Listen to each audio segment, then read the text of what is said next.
द्वीपीय देश का मतलब, द्वीप का मतलब ऐसा स्थलीय क्षेत्र जिसके चारों ओर क्या हो, जल हो, जिसके चारों ओर जल हो, जिसके चारों ओर पानी, उसे हम क्या कह देते हैं, उसे हम द्वीप कह देते हैं। जिसके चारों ओर जल हो उसे हम द्वीप कह देते हैं। और श्रीलंका एक द्वीपीय देश है। श्रीलंका में अगर बात की जाए बहुसंख्यक समुदाय कौन था, किनकी संख्या ज्यादा थी, तो श्रीलंका में बहुसंख्यक समुदाय सिंघली था, जिनकी मात्रा 78% थी, 78% थी।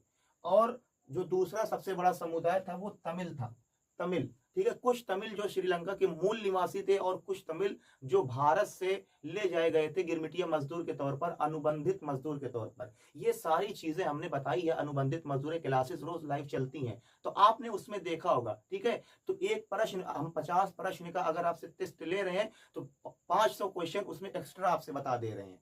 ठीक है, एक प्रश्न में 5 प्रश्न हम आपको बता रहे हैं, किसी प्रश्न में 10 प्रश्न अलग से बता दे रहे हैं। ठीक है, तो आपको ये बात समझनी होगी कि एक प्रश्न को केवल हल नहीं करना है, बाकी जो अदर उसके ऑप्शन हैं उसके बारे में भी हमें समझना पड़ेगा। नमस्कार, आज की क्लास में आप सभी का बहुत बहुत स्वागत है। आज की क्लास जो होने वाली है वो कक्षा 10 सामाजिक विज्ञान के 50 प्रश्न बहुविकल्पी MCQ इंपॉर्टेंट क्वेश्चन है। वो क्वेश्चन हम आपके सामने लेकर आए हैं और ये आपका एक तरीके से टेस्ट होने वाला है। तो 50 क्वेश्चन आपसे पूछे जाएंगे और लास्ट में वीडियो खत्म होने के बाद आपको कमेंट बॉक्स में कमेंट करना है कि 50 में से आपके कितने क्वेश्चन सही हुए। ठीक है, ईमानदारी से आपको सभी प्रश्नों के उत्तर देने हैं और लास्ट में कमेंट करके बताइएगा, जरूर बताइएगा कि आपके 50 क्वेश्चन में से कितने क्वेश्चन सही हुए। ठीक है, और इससे आपको पता भी चलेगा कि आपने अभी तक जो भी इस चैनल पर पढ़ा उससे आपने क्या सीखा, क्या हासिल किया और अभी आपको कितनी मेहनत करने की जरूरत है। ये जो क्वेश्चन है पिछले ईयर्स में पूछे गए हैं और प्रश्न छमाही इम्तिहान में, हाफ ईयरली एग्जाम में और ईयरली एग्जाम यानी कि बोर्ड परीक्षा में भी पूछे जाने की संभावनाएं हैं। तो चलिए सब लोग जुड़ जाइए और बिना किसी देरी के हम अपने आज का पहला क्वेश्चन शुरू करते हैं। पहला क्वेश्चन है आपके सामने, गांधी जी ने पहला सत्याग्रह कहाँ किया था। पहला प्रश्न है, गांधी जी ने अपना पहला सत्याग्रह कहाँ किया था। Option number A Champaran, option number B Bardoli, option number C Kheda, option number D Ahmedabad. चलिए आंसर देने के लिए आप लोग तैयार हो जाइए। आपका ऑप्शन नंबर ए है Champaran, option number B Bardoli, option number C Kheda या ऑप्शन नंबर डी अहमदाबाद। तो यहां पर जो आपका आंसर सही होगा वो होगा चंपारण सत्याग्रह आंदोलन। महात्मा गांधी ने अपना सबसे पहला आंदोलन, अपना पहला सत्याग्रह चंपारण सत्याग्रह चलाया था। कब चलाया था? 1917 ईस्वी में चलाया था। कब चलाया था? 1917 ईस्वी में बिहार के चंपारण जिले में चलाया था। कहां पर चलाया था? बिहार के चंपारण जिले में चलाया था। ठीक है, और यहां पर यह आंदोलन क्यों चलाया था? जो नील की खेती मजदूर करते थे, ठीक है, जो किसान नील की खेती करते थे, उनके लिए यह आंदोलन महात्मा गांधी ने 1917 ईस्वी में बिहार में चलाया था और यह महात्मा गांधी का पहला आंदोलन था। अब आपका दूसरा प्रश्न आपके सामने है। दूसरा प्रश्न है, निम्न में से ज्वारी ये वन कहाँ पाए जाते हैं? निम्न में से ज्वारी ये वन कहाँ पाए जाते हैं? ये प्रश्न 2016 में भी पूछा गया है, 2014 में भी पूछा गया और 2012 में भी पूछा गया है। ऑप्शन नंबर ए डेल्टाई भागों में, ऑप्शन नंबर बी मरुस्थलीय भागों में, ऑप्शन नंबर सी मैदानी भागों में, ऑप्शन नंबर डी पर्वतीय भागों में। चलिए बताइए, निम्न में से ज्वारी वन कहाँ पाए जाते हैं? ऑप्शन नंबर ए डेल्टाई भागों में, ऑप्शन नंबर बी मरुस्थलीय भागों में, ऑप्शन नंबर सी मैदानी भागों में, ऑप्शन नंबर डी पर्वतीय भागों में। तो बताइए इसमें कौन सा ऑप्शन सही होगा, सभी लोग बताएं। निम्न में से ज्वारी वन कहाँ पाए जाते हैं? तो इनमें जो आपका आंसर सही होगा वो हो जाएगा डेल्टाई भागों में। कहां पर पाए जाते हैं?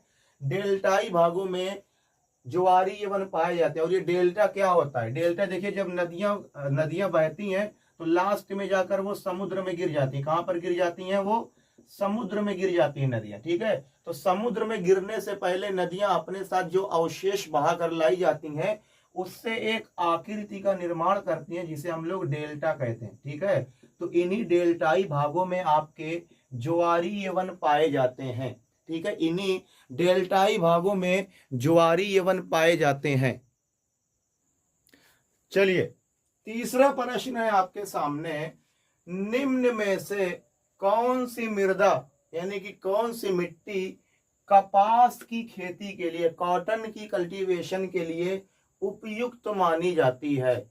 निम्नलिखित में से कौन सी मृदा कपास की खेती के लिए उपयुक्त मानी जाती है। देखिए कितना इंपॉर्टेंट है, 2012, 13, 14, 15, 17, 23 और 25 में पूछा गया है।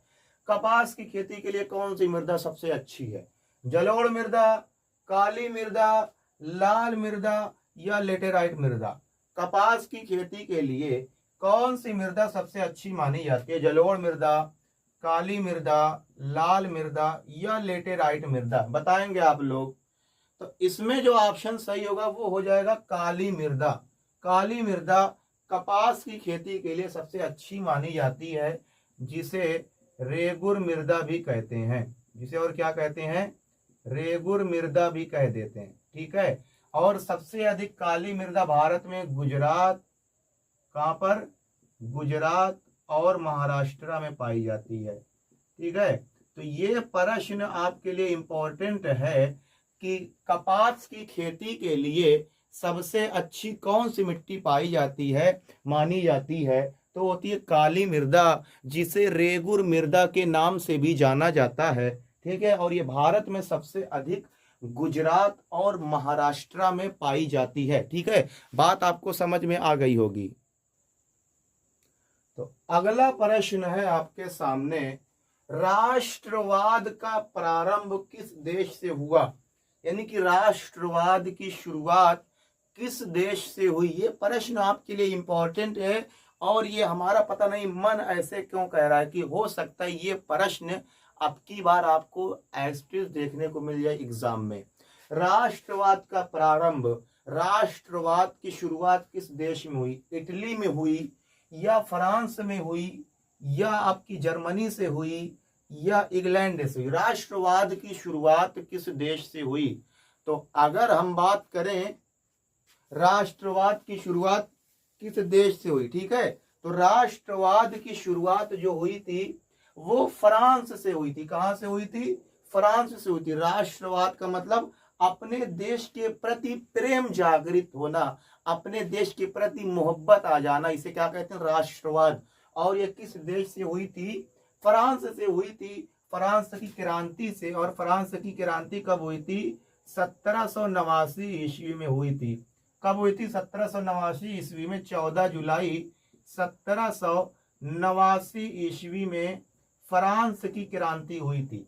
ठीक है, ये समझिए आपका एक क्वेश्चन नहीं हो रहा है। अगर 50 क्वेश्चन हम आपको करा रहे हैं तो उससे संबंधित जितने क्वेश्चन बन रहे हैं वो हम आपको करवा दे रहे हैं। ठीक है, तो राष्ट्रवाद का प्रारंभ फ्रांस से हुआ, फ्रांस की क्रांति से।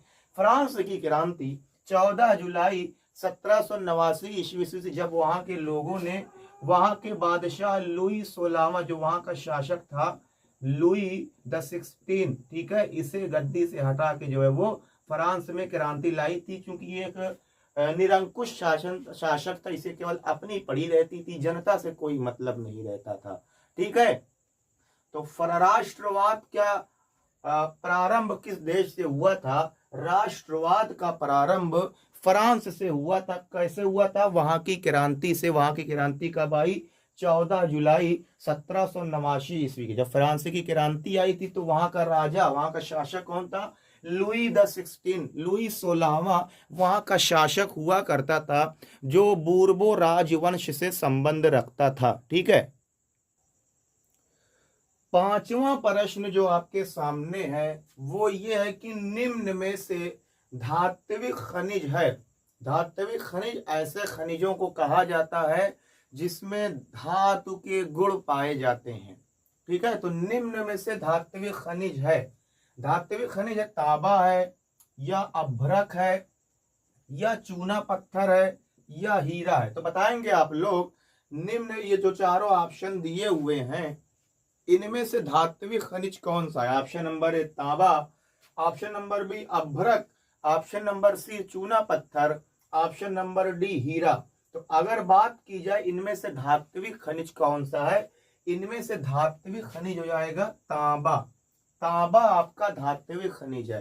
तांबे का इस्तेमाल हम लोग कहाँ करते हैं, वायर बनाने के लिए करते हैं, तार और में तांबे का इस्तेमाल किया जाता है, तांबे के बर्तन बनाए जाते हैं, इन सभी कामों में तांबे का इस्तेमाल किया जाता है। तो इनमें जो दिया हुआ है, इनमें धात्विक खनिज कौन सा हो जाएगा, तो इनमें धात्विक खनिज तांबा हो जाएगा। ठीक है। प्रश्न नंबर 6 है, बेल्जियम की सीमा फ्रांस के अतिरिक्त लगती है। देखिए, जिस प्रकार से हमारे भारत की सीमा पाकिस्तान से लगती है, अफगानिस्तान से लगती है, चीन से लगती है, भूटान से लगती है, नेपाल से लगती है, बांग्लादेश से लगती है, उसी प्रकार से ये पूछ रहा है कि बेल्जियम की सीमा सबसे पहले तो फ्रांस से लगती है। फ्रांस जो है बेल्जियम का पड़ोसी देश है, ठीक है, लेकिन फ्रांस के अलावा, फ्रांस को छोड़कर, फ्रांस के अतिरिक्त क्या कोई ऐसा और भी देश है जिससे बेल्जियम की सीमा लगती, अगर है तो वो कौन सा देश है? क्या वो नीदरलैंड है, क्या वो लग्जमबर्ग है, क्या वो जर्मनी है, या ये तीनों है? इनमें से सभी तो बताएंगे आप लोग। जब तक आप लोग आंसर दे रहे तब तक हम बेल्जियम के बारे में कुछ बता दें। बेल्जियम एक ऐसा देश है जो यूरोप महाद्वीप में पड़ता है। बेल्जियम कौन से महाद्वीप में पड़ता है? यूरोप महाद्वीप में पड़ता है। ठीक है। विश्व में कुल 7 महाद्वीप हैं। सबसे बड़े महाद्वीप का नाम है एशिया। सबसे बड़े महाद्वीप का नाम क्या है? एशिया। और सबसे छोटे महाद्वीप का नाम है ऑस्ट्रेलिया। सबसे बड़े महाद्वीप का नाम है एशिया और सबसे छोटे महाद्वीप का नाम है ऑस्ट्रेलिया। तो उन्हीं 7 महाद्वीपों में से एक महाद्वीप का नाम है यूरोप। तो आपका जो बेल्जियम है वो यूरोप महाद्वीप में पड़ता है। तो बेल्जियम के पड़ोसी देशों में बात किया तो बेल्जियम का पड़ोसी देश फ्रांस तो है ही, साथ में इसका पड़ोसी देश नीदरलैंड भी है, लग्जमबर्ग भी है और जर्मनी भी है। इसका मतलब अगर इस प्रश्न का आंसर देखा जाए, फ्रांस के बेल्जियम की सीमा फ्रांस के अतिरिक्त किससे लगती है? तो लग्जमबर्ग से भी लगती है, नीदरलैंड से भी लगती है और जर्मनी से भी लगती है। तो यहाँ पर ऑप्शन ये सभी सही हो जाएगा। यहाँ पर कौन सा ऑप्शन सही हो जाएगा? ऑप्शन नंबर डी, ये सभी ऑप्शन सही हो जाएगा। बेल्जियम यूरोप महाद्वीप में स्थित है। क्वेश्चन नंबर 7 की तरफ हम लोग मूव करेंगे। मछली पकड़ना। मछली पकड़ना किस क्षेत्र का उदाहरण है? मछली पकड़ना, फिशिंग, ठीक है, किस क्षेत्र का उदाहरण? प्राथमिक क्षेत्र यानी कि प्राइमरी सेक्टर, द्वितीय क्षेत्र यानी कि सेकेंडरी सेक्टर, या आपका तृतीय क्षेत्र टेरिटरी सेक्टर, या नन ऑफ दिस, इनमें से कोई नहीं। मछली पकड़ना किस प्रकार के क्षेत्र का उदाहरण है? आप लोग बताएंगे। मछली पकड़ना बताएंगे प्राथमिक क्षेत्र या द्वितीय क्षेत्र या तृतीय क्षेत्र। मछली पकड़ना किस प्रकार के क्षेत्र का उदाहरण है? तो अगर बात की जाए मछली पकड़ना किस प्रकार के क्षेत्र का उदाहरण है, तो प्राथमिक क्षेत्र का उदाहरण है। किस प्रकार के क्षेत्र का उदाहरण है? प्राथमिक क्षेत्र का। और इसका उदाहरण क्या हो जाएगा? कृषि। क्या हो जाएगा? कृषि हो जाएगा। खनन, जो जमीन के अंदर माइनिंग की जाती है, खनन। और क्या हो जाएगा? पशुपालन। पशुपालन, वन। ये तमाम प्राथमिक क्षेत्र जिसमें प्राकृतिक संसाधनों का इस्तेमाल किया जाता है, उपयोग किया जाता है, वो किसके अंतर्गत आते हैं? वो प्राथमिक क्षेत्र के अंतर्गत आते हैं। ठीक है। इसका उदाहरण हो गया मछली पकड़ना, कृषि, खनन, पशुपालन और वन। अब बात करें द्वितीय क्षेत्र की, इसमें विनिर्माण की प्रक्रिया की जाती है। ये सब हम पढ़ा चुके हैं, केवल आपको शॉर्ट तरीके में बताएंगे। द्वितीय क्षेत्र में विनिर्माण यानी कि मैन्युफैक्चरिंग की प्रक्रिया की जाती है, इसमें प्रोसेसिंग की जाती है। इसमें किसी वस्तु का उत्पादन नहीं किया जाता बल्कि उसका निर्माण किया जाता है। जैसे क्या किया जाता है? इसमें गेहूं से आटा बनाना, ठीक है, गेहूं से आटा बनाना, या गेहूं से आपका रोटी बनाना, या इसमें कौन सा उदाहरण आ जाएगा? चीनी से गन्ने से चीनी बनाना, या गन्ने से गुड़ बनाना, या कपास से रेशा बनाना, या कपास से कपड़ा बनाना। तो इसमें किसी चीज का उत्पादन नहीं किया जाता बल्कि किसी वस्तु का निर्माण किया जाता है। ठीक है, इसमें विनिर्माण की प्रक्रिया की जाती है। बात करते हैं तृतीय क्षेत्रक की, तो इसे क्या कहा जाता है? तृतीय क्षेत्रक को सेवा क्षेत्रक कहा जाता है। इसमें ना तो किसी वस्तु का निर्माण किया जाता है, ना ही उत्पादन किया जाता है। इसमें लोग अपनी सेवाएं देकर पैसा प्राप्त करते हैं, पैसा कमाते हैं। जैसे डॉक्टर हो गया, वो अपनी सेवा दे रहा है, पैसा कमा रहा है। टीचर हो गया, अपनी सेवा दे रहा है, पैसा कमा रहा है। तो अध्यापक, टीचर, यातायात ड्राइवर हो गया, अपनी सेवा दे रहा है और पैसा कमा रहा है। ठीक है, तो मछली पकड़ना किस प्रकार के क्षेत्रक का उदाहरण है? तो मछली पकड़ना आपके प्राथमिक क्षेत्रक का उदाहरण है। This is most important question for your exam point of view. Okay, प्रश्न नंबर 8 आपके सामने ये है कि सरकार के विभिन्न अंग हैं, या प्रश्न ऐसे पूछ सकता है कि सरकार के विभिन्न अंग होते हैं। तो सरकार के विभिन्न अंग कौन कौन से होते हैं, या कोई एक है इनमें से, या ये तीनों है, कोई दो है? बताइए, सरकार के विभिन्न अंग कौन से? विधायिका या कार्यपालिका या न्यायपालिका या ये सभी? बताइए, सरकार के विभिन्न अंग कौन से हैं? तो सरकार के विभिन्न अंग कौन से हैं? तो वो विधायिका भी होता है, कार्यपालिका भी होता है और न्यायपालिका भी होता है। तो इसका मतलब इसमें कौन सा ऑप्शन सही हो जाएगा? इसमें ऑप्शन नंबर डी सही हो जाएगा, ये सभी। तो विधायिका क्या होती है? विधायिका सरकार का अंग ठीक है, आई एम सॉरी विधायिका सरकार का वह अंग जिसमें नई नई नीतियां और नए नए कानून बनाए जाते हैं, नए नए नियम बनाए जाते हैं। विधायिका सरकार का वह अंग जिसमें नए नए कानून और नई नई नीतियां, नए नए नियम बनाए जाते हैं, वो क्या है? वो विधायिका। और कार्यपालिका, इसका काम ये होता है कि जो विधायिका नए नए कानून, नए नए नियम बनाती है, उसे पूरे देश में लागू करने का काम किसका होता है? कार्यपालिका का। बनाती कौन है? विधायिका। और लागू कौन करती है? कार्यपालिका। और उन पर नियंत्रण कौन करती है? न्यायपालिका। जो सरकार द्वारा बनाए गए कानून पर नियंत्रण कौन करती है? न्यायपालिका। मान लीजिए कोई कानून की अवहेलना तो नहीं कर रहा है, कोई कानून को तोड़ तो नहीं रहा है, जो नया कानून बनाया गया कहीं कोई ऐसा तो नहीं है जो उसका पालन नहीं कर रहा है, ये सबकी देखभाल, नियंत्रण कौन करती है? न्यायपालिका। तो विधायिका जहां पर नए नए कानून बनते हैं, कार्यपालिका जो नए कानून को लागू करती है, और न्यायपालिका जो कानून पर नियंत्रण करती है, नियंत्रण रखती है। तो ये तीनों ही, यानी कि विधायिका, कार्यपालिका, न्यायपालिका, ये तीनों ही सरकार के अलग अलग अंग हैं। तो इसमें ऑप्शन नंबर डी सही हो जाएगा, ये सभी। प्रश्न नंबर 9 आपके सामने है, भारत में प्रोजेक्ट टाइगर की शुरुआत की गई। भारत में प्रोजेक्ट टाइगर की शुरुआत की गई। बाघ परियोजना, यह परियोजना किस लिए चलाई गई थी? बाघों के संरक्षण के लिए, टाइगर्स के संरक्षण के लिए यह परियोजना चलाई गई थी। इसे प्रोजेक्ट टाइगर या टाइगर प्रोजेक्ट या इसे बाघ परियोजना भी कहते हैं। तो अगर प्रश्न ऐसे पूछ लिया जाए भारत में बाघ परियोजना की शुरुआत कब की गई, तब भी सेम आंसर रहेगा। तो भारत में प्रोजेक्ट टाइगर की शुरुआत कब की गई? क्या वो 1973 में की गई, या 1972 में की गई, या 1952 में की गई, या 1990 में की गई? बताइए, भारत में प्रोजेक्ट टाइगर की शुरुआत कब की गई? तो भारत में प्रोजेक्ट टाइगर की शुरुआत वर्ष 1973 ईस्वी में की गई थी। भारत में प्रोजेक्ट टाइगर की शुरुआत वर्ष 1973 ईस्वी में की गई थी। और अगला जो आपका ऑप्शन 1972 में चिपको आंदोलन चलाया गया था। कौन सा आंदोलन चलाया गया था? चिपको आंदोलन, चिपको मूवमेंट चलाया गया था। ठीक है, चिपको आंदोलन कब चलाया गया था? 1972 में। कहां पर चलाया गया था? उत्तराखंड में। कहां पर चलाया गया था? उत्तराखंड के चमोली डिस्ट्रिक्ट में चलाया गया था। ठीक है, और ये चिपको आंदोलन चलाने का मुख्य उद्देश्य क्या था?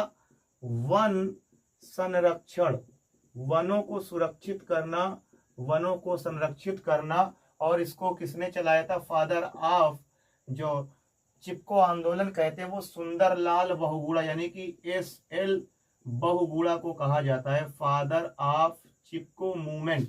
चिपको आंदोलन का पिता किसे कहा जाता है? SL का मतलब सुंदरलाल बहुगुणा को चिपको आंदोलन का पिता कहा जाता है। चिपको आंदोलन चलाने का मुख्य उद्देश्य क्या था? वन संरक्षण, पेड़ पौधों को संरक्षित करना, पेड़ पौधों को सुरक्षित रखना, कटने से बचाना। और कहाँ चलाया गया था? उत्तराखंड के चमोली डिस्ट्रिक्ट में चलाया गया था। ठीक है, क्योंकि ये लोग ऐसे पेड़ से चिपक जाते थे 4-5 लोग, और पेड़ को काटने नहीं देते थे। कहते थे कि पहले हम लोगों को काटिए तब पेड़ पौधों को काटिए। इसीलिए इसे क्या नाम दिया गया? चिपको आंदोलन नाम दिया गया। ठीक है, क्योंकि ये लोग चिपक चिपक कर पेड़ पौधों को बचाते थे। ठीक है, तो चिपको आंदोलन कब चलाया गया था? 1972 ईस्वी में चिपको आंदोलन चलाया गया था। ठीक है, और जबकि हमारा प्रश्न क्या था? प्रोजेक्ट टाइगर, टाइगर परियोजना की, बाघ परियोजना की शुरुआत कब की गई? तो बाघ परियोजना की शुरुआत 1973 ईस्वी में की गई थी। ओके, बात समझ में आ रही है आप लोगों को? तो बात करें प्रश्न नंबर 10। प्रश्न नंबर 10 आपके सामने ये है, रॉलेट एक्ट किस वर्ष पारित हुआ? रॉलेट एक्ट किस वर्ष पारित हुआ? तो वर्ष 1918 ईस्वी में, वर्ष 1919 ईस्वी में, वर्ष 1920 ईस्वी में, या वर्ष 1921 ईस्वी में? बताइए, रॉलेट एक्ट किस वर्ष पारित हुआ? रॉलेट एक्ट किस वर्ष पारित हुआ? तो रॉलेट एक्ट को तब तक उत्तर दे रहे हैं, तब तक हम रॉलेट एक्ट के बारे में कुछ बता दें। रॉलेट एक्ट को एक और नाम दिया जाता है, काला कानून। क्या नाम दिया जाता है? काला कानून। क्यों इसे काला कानून कहा जाता है? क्योंकि रॉलेट एक्ट एक ऐसा कानून था जिसमें यदि आप ब्रिटिश सरकार के खिलाफ यानी अंग्रेज सरकार के खिलाफ कुछ भी करते हुए पाए गए तो आप पर बिना मुकदमा दर्ज किए, बिना FIR दर्ज किए क्या करते थे?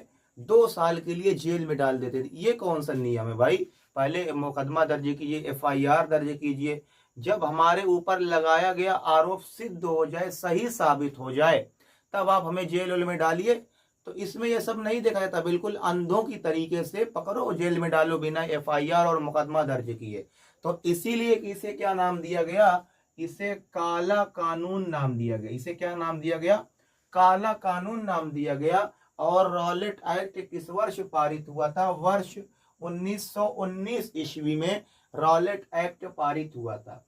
ठीक है, और 1919 ईस्वी में एक महत्वपूर्ण घटना घटी थी, जलियांवाला बाग हत्याकांड की घटना।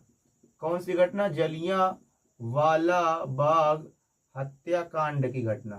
ठीक है, जलियांवाला बाग हत्याकांड की घटना कब घटित हुई थी? 13 अप्रैल वर्ष 1919 को अमृतसर पंजाब में यह घटना घटित हुई थी। जलियांवाला बाग हत्याकांड की घटना 13 अप्रैल वर्ष 1919 ईस्वी को यह घटना घटित हुई थी। ठीक है, तो हमारा प्रश्न था रॉलेट एक्ट किस वर्ष पारित हुआ? रॉलेट एक्ट 1919 ईस्वी में पारित हुआ।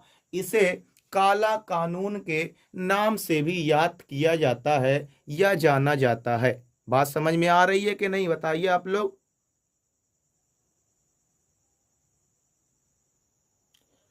प्रश्न नंबर 11 है आपके सामने, गांधी जी ने नमक सत्याग्रह कहां से शुरू किया था? यानी कि गांधी जी ने जो नमक कानून तोड़ने के लिए नमक यात्रा की थी, वो गांधी जी ने कहां से शुरू की थी? तो गांधी जी ने नमक सत्याग्रह कहां से शुरू किया था? पोरबंदर से शुरू किया था, या डांडी से शुरू किया था, या साबरमती आश्रम से शुरू किया था, या इनमें से कोई नहीं? आप लोग बताइए कि गांधी जी ने नमक सत्याग्रह कहां से शुरू किया था? तो गांधी जी ने नमक सत्याग्रह अपने साबरमती आश्रम से शुरू किया था। कहां से शुरू किया था? अपने साबरमती आश्रम से शुरू किया था, और खत्म कहां किया था? डांडी तक।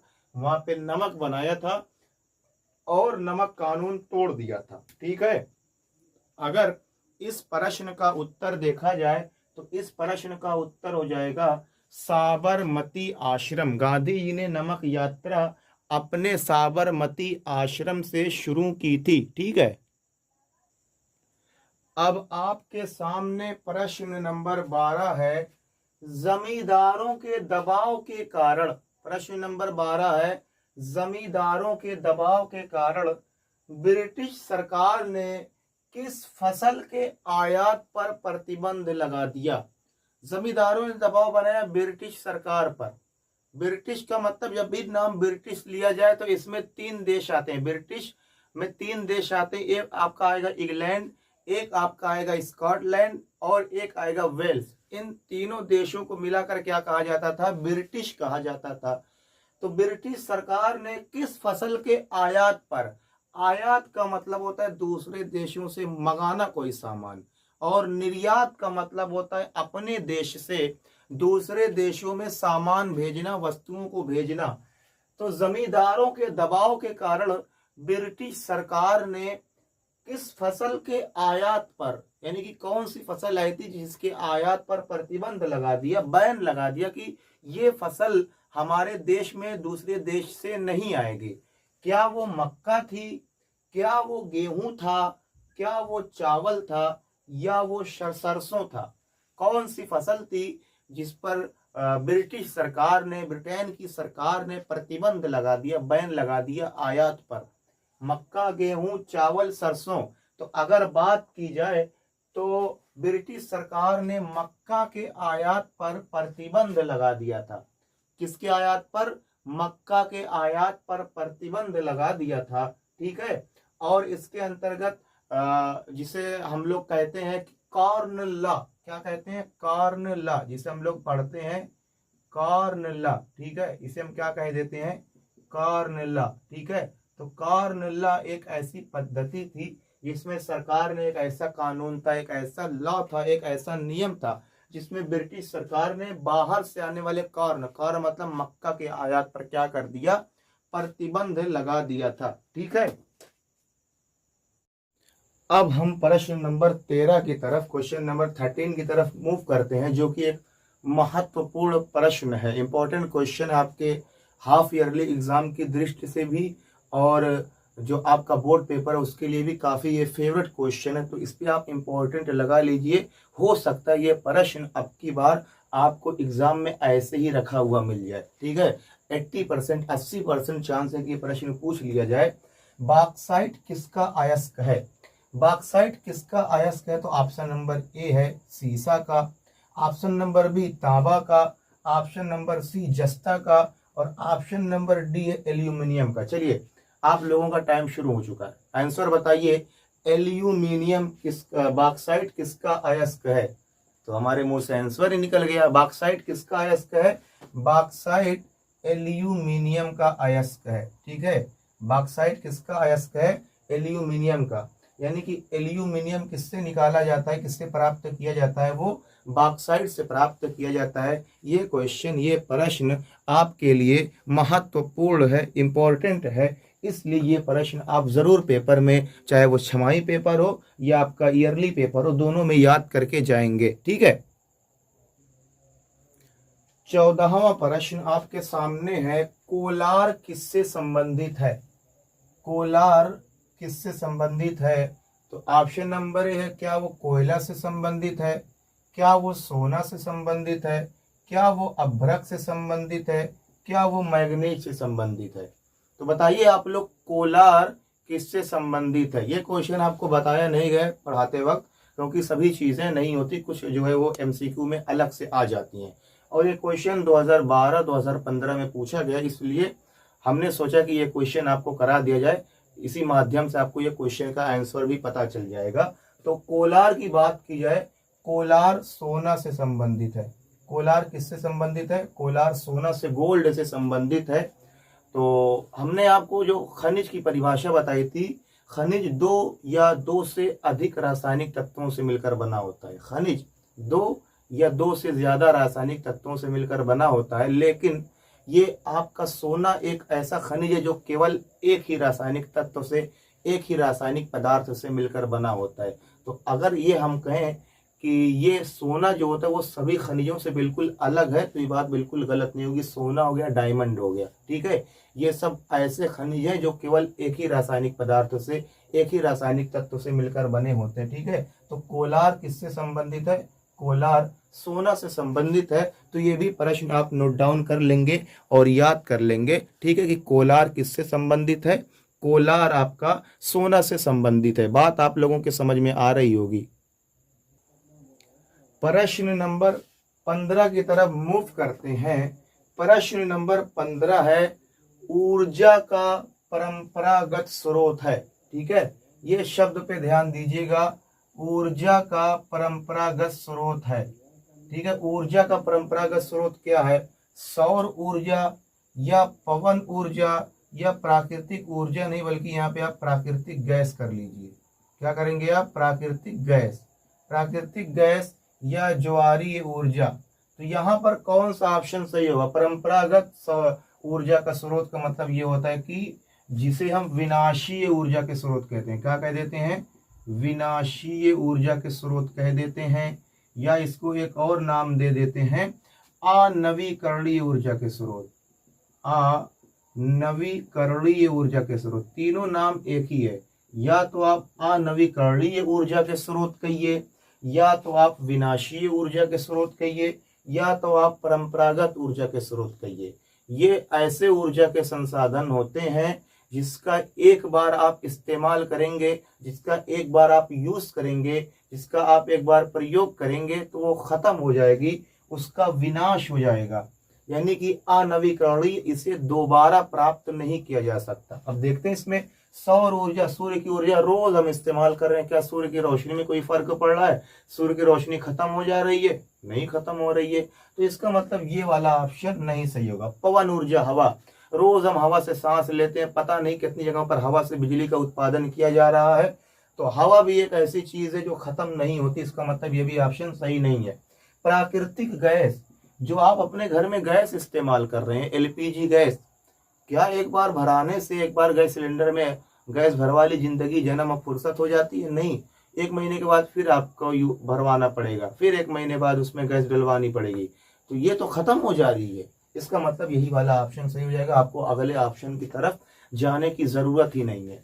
तो परंपरागत ऊर्जा के स्रोत, या इसे विनाशीय ऊर्जा के स्रोत, या इसे अनवीकरणीय ऊर्जा के स्रोत कहते हैं, जिनका एक बार आप इस्तेमाल कीजिए, एक बार यूज कीजिए तो वो खत्म हो जाए, ठीक है, आप उसे दोबारा प्राप्त नहीं कर सकते। प्राकृतिक गैस हो गई या कोयला हो गया, कोयला आप एक बार इस्तेमाल करेंगे वो खत्म, फिर आप उसको दोबारा प्राप्त नहीं कर सकते। या आपका पेट्रोल, डीजल, पेट्रोलियम, पेट्रोलियम में तमाम आ जाएगा, पेट्रोल, डीजल, मोबिल, ग्लिसरीन, ये तमाम चीजें पेट्रोलियम में आ जाएंगी। ये तमाम चीजों का एक बार इस्तेमाल करेंगे ये खत्म हो जाएंगी, ठीक है। तो ये सब कहते थे ऊर्जा के परंपरागत स्रोत, या इसे हम विनाशीय स्रोत, या इसे अनवीकरणीय स्रोत कहते हैं। तो सौर ऊर्जा, पवन ऊर्जा, ज्वारीय ऊर्जा, ये किस प्रकार के ऊर्जा के स्रोत हैं? इसे हम गैर परंपरागत ऊर्जा के स्रोत कहते हैं, या इसे हम अविनाशीय ऊर्जा के स्रोत कहते हैं, या इसको नवीकरणीय ऊर्जा के स्रोत कहते हैं। बात समझ में आ रही होगी। सौर ऊर्जा को हम क्या कहेंगे? गैर परंपरागत ऊर्जा के स्रोत, या इसे हम अविनाशीय ऊर्जा के स्रोत कहते हैं, या इसे हम नवीकरणीय ऊर्जा के स्रोत कहते हैं, यानी को एक बार इसका इस्तेमाल करने पर इसे दोबारा प्राप्त किया जा सकता है। पता नहीं पृथ्वी 460 करोड़ साल पुरानी है, पेड़ पौधे सूर्य की रोशनी का इस्तेमाल कर रहे हैं, हम भी सूर्य की रोशनी का इस्तेमाल कर रहे हैं, लेकिन सूर्य की रोशनी में कोई फर्क, कोई प्रभाव नहीं पड़ रहा है। तो ये कैसा ऊर्जा का स्रोत हो गया? अविनाशी, जिसका विनाशी नहीं हो रहा है। नवीकरणीय, जिसको हम दोबारा प्राप्त कर सकते हैं। तो इसका ऑप्शन परंपरागत ऊर्जा के स्रोत कौन है? प्राकृतिक गैस, ठीक है। तो ये बात आप लोगों को समझ में आ गई होगी। ये क्वेश्चन आपसे उसमें भी पूछ सकता है 2 नंबर या 4 नंबर वाले प्रश्न में, तो इसलिए क्वेश्चन, ये प्रश्न आप याद करके जाएंगे, परंपरागत ऊर्जा के स्रोत और गैर परंपरागत ऊर्जा के स्रोत, ठीक है। तो चलिए प्रश्न नंबर 16 की तरफ हम चलते हैं। प्रश्न नंबर 16 है कि निम्न में से खाद्यान्न फसल का उदाहरण है, यानी कि जिसका प्रयोग हम लोग खाने के लिए करते हैं, भोजन के रूप में करते हैं। निम्न में से खाद्यान्न फसल का उदाहरण है कपास, जूट, गेहूं, या कहवा निम्न में से खाद्यान्न फसल का उदाहरण है? तो ऑप्शन एक एक देखते हैं। तो पहला ऑप्शन है आपका कपास। तो कपास एक रेशेदार फसल है। कपास कैसी फसल है? एक रेशेदार फसल है, इससे रेशा प्राप्त किया जाता है। जूट भी कैसी फसल है? जूट भी एक रेशेदार फसल है। जूट भी कैसी फसल है? एक रेशेदार फसल है। जबकि बात करें गेहूं, गेहूं एक खाद्यान्न फसल है। तो यहाँ पर कौन सा ऑप्शन सही हो जाएगा? गेहूं ऑप्शन यहाँ पर सही हो जाएगा। Option number C is correct. जितने लोगों ने ऑप्शन नंबर सी आंसर दिया है उनका आंसर, उनका जवाब बिल्कुल सही है। कहवा, कहवा एक उत्तेजक फसल है जिसे हम लोग अंग्रेजी में क्या कह देते हैं? कॉफी भी कह देते हैं।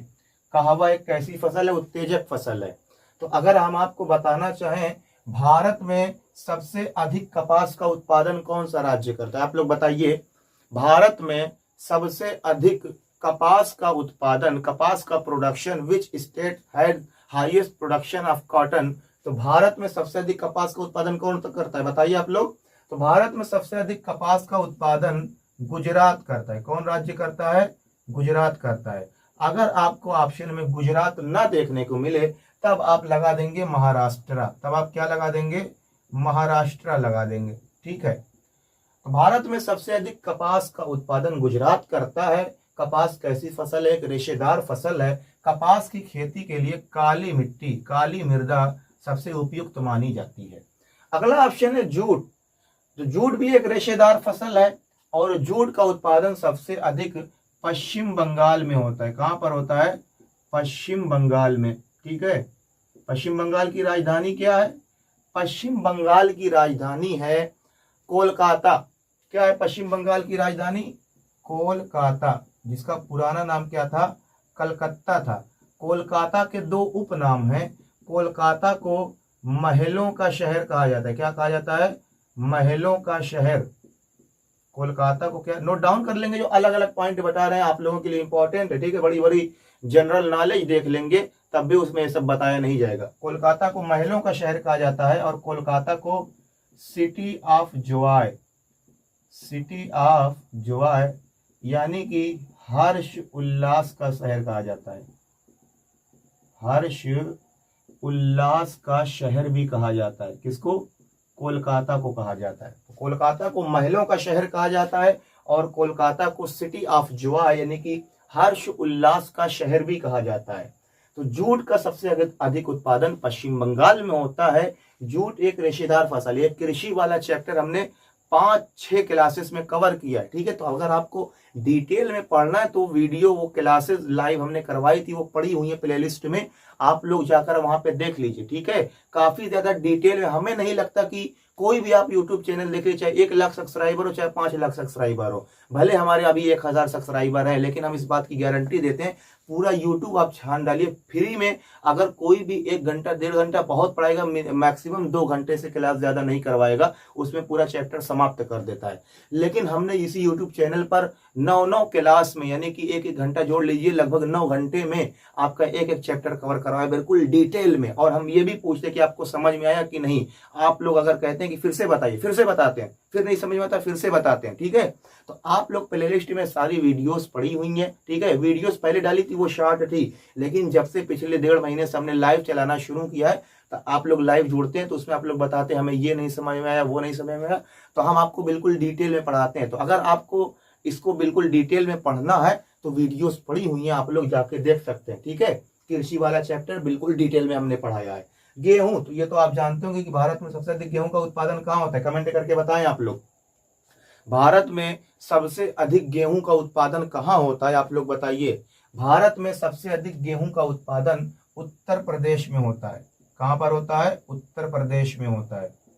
भारत में सबसे अधिक गेहूं का उत्पादन उत्तर प्रदेश में होता है। कहवा, काफी इंपॉर्टेंट क्वेश्चन है, याद रखेंगे। भारत में सबसे अधिक कहवा यानी कि काफी का उत्पादन, तो का से क्या पड़ता है? कहवा। का से क्या होता है? कहवा। और क्या का से क्या होती है? काफी। और का से ही होता है कर्नाटक। तो भारत में सबसे अधिक कहवा का उत्पादन कहाँ होता है? कर्नाटक। कहाँ पर होता है? कर्नाटक। भारत में सबसे अधिक कॉफी का उत्पादन कहाँ होता है? कर्नाटक में होता है। ठीक है। और कर्नाटक की राजधानी क्या है? बंगलुरु। क्या है? बंगलुरु, जिसका पुराना नाम क्या था? बंगलौर था। इसका पुराना नाम क्या था? बंगलौर था। और बंगलौर का जो उपनाम है, जिस प्रकार से कोलकाता को महलों का शहर कहा जाता है, उसी प्रकार से बंगलौर को भारत का बागीचा कहा जाता है। क्या कहा जाता है? भारत का बागीचा कहा जाता है। ठीक है, अब देखिए, आप लोग देखिए, एक प्रश्न में लगभग हमने आपको 10 प्रश्न यही बता दिया। क्या आपको नहीं लगा ऐसा कि एक प्रश्न में हमने 10 प्रश्न से ज्यादा बता दिया? तो अगर आप क्लासेस देखेंगे हमारी, ठीक है, तो इससे आपको काफी ज्यादा फायदा होने वाला है। तो खाद्यान्न फसल कौन हो गई? गेहूं हो गया, चावल हो गया, ज्वार हो गया, बाजरा हो गया, मक्का हो गया, ये तमाम किस्में आती हैं, खाद्यान्न फसलों का उदाहरण होती हैं ये तमाम फसलें। ठीक है, अब अगले तरफ प्रश्न की तरफ मूव करते हैं। प्रश्न है, हरित क्रांति विशेष रूप से संबंधित है। हरित क्रांति किससे संबंधित है? हरित क्रांति क्या कृषि उत्पादों से संबंधित है, या पशुपालन से संबंधित है, या दुग्ध उत्पादन से संबंधित है, या मुर्गी पालन से संबंधित है? बताइए, जो हरित क्रांति है वो किससे संबंधित है? क्या वो कृषि उत्पाद से संबंधित है, क्या वो पशुपालन से संबंधित है, क्या वो दुग्ध उत्पादन से संबंधित है, क्या वो मधुमक्खी पालन से संबंधित है? तो हरित क्रांति की अगर बात की जाए तो भारत में हरित क्रांति के पिता, भारत में हरित क्रांति के पिता MS स्वामीनाथन को कहा जाता है। किसे कहा जाता है? MS स्वामीनाथन भारत में हरित क्रांति के पिता हैं। जबकि अगर विश्व में बात की जाए, पूरे विश्व में हरित क्रांति के पिता कौन है? डॉक्टर नॉर्मन ई बोरलॉग होते हैं। कौन है? ठीक है, तो भारत में हरित क्रांति के पिता MS स्वामीनाथन हो गए, और विश्व में हरित क्रांति के पिता कौन हो गए? नॉर्मन ई बोरलॉग हो गए। ठीक है, तो हरित क्रांति भारत में कब आई थी? 1966 और 67 में। जबकि विश्व में कब आई थी?